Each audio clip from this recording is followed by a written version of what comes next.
Ayat 25. Oke. Sampai 27. Oke. Aku akan mencurahkan kepadamu air jernih yang akan mentahirkan kamu dari segala kenajisanmu dan dari semua berhala-berhalamu. Aku akan mentahirkan kamu. Kamu akan kuberikan hati yang baru dan roh yang baru di dalam batinmu. Dan aku akan menjauhkan dari tubuhmu hati yang keras, dan kuberikan kepadamu hati yang taat. Rohku akan kuberikan diam di dalam batinmu, dan aku akan membuat kamu hidup menurut segala ketetapanku, dan tetap berpegang pada peraturan-peraturanku, dan melakukannya. Oke, sebenarnya prototipe dari pembaptisan, tetapi konteks ayat itu tentang orang Yahudi yang berhala pergi ke bangsa-bangsa lain dan bergabung dengan berhala mereka. Karena itu mereka harus masuk dalam ritus purifikasi, pembersihan. Tetapi situ ayat 25 itu penting sekali, tolong dibaca kembali. Frater, engkau buka 1 Petrus 3 ayat 21. Sudah, Pater. Oke, Ayat siap 25. saja. Ayat 25.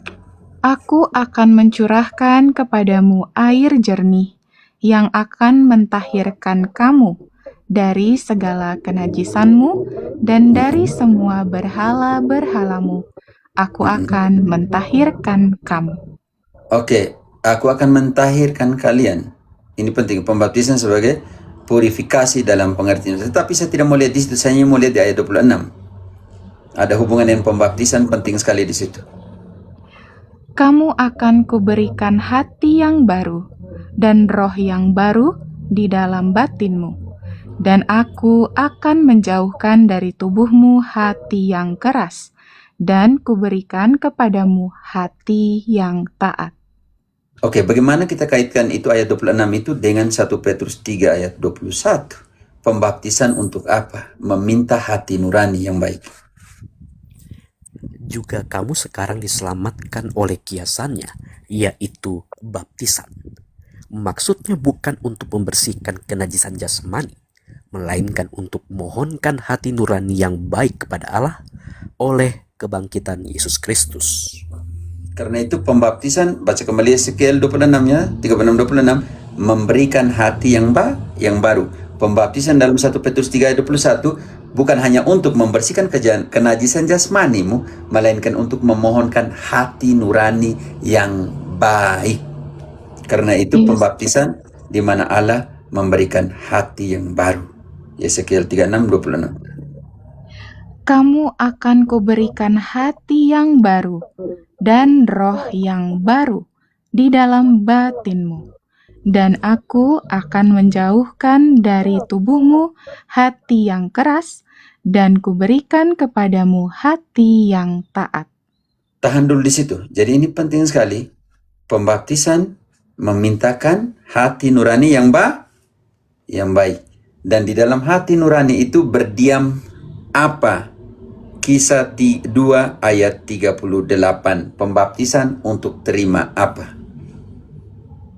Kisah 2 ayat 38, jawab Petrus kepada mereka, bertobatlah dan hendaklah kamu masing-masing memberi dirimu dibaptis dalam nama Yesus Kristus untuk pengampunan dosamu, maka kamu akan menerima karunia Roh Kudus. Oke. Hiro, sudah bisa mengerti. Makanya konsentrasi, diberi hati, pembaptisan minta hati nurani, dan di dalam hati itu ada apa? Dan Roh Kudus, hati nurani, di situ ada Roh Kudus di dalam Yeskiel 36-26. Tetapi penting sekali, Roh Kudus memberikan apa di dalam hati kita? Kita menerima di dalam pembaptisan, kita menerima hati nurani yang baik, memintakan. Lalu di dalam hati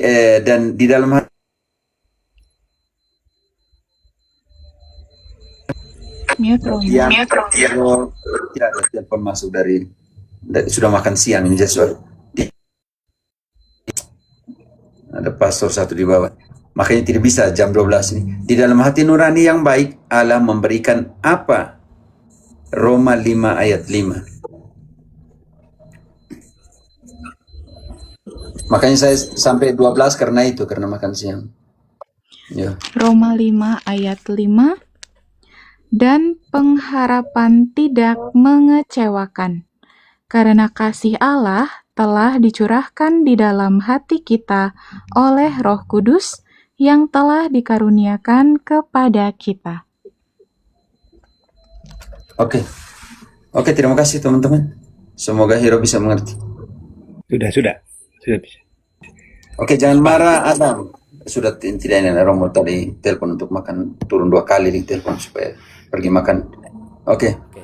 Baik sudah. Pater, 1 menit terakhir, Pater. Yuk cepat-cepat ya, brother. Ya.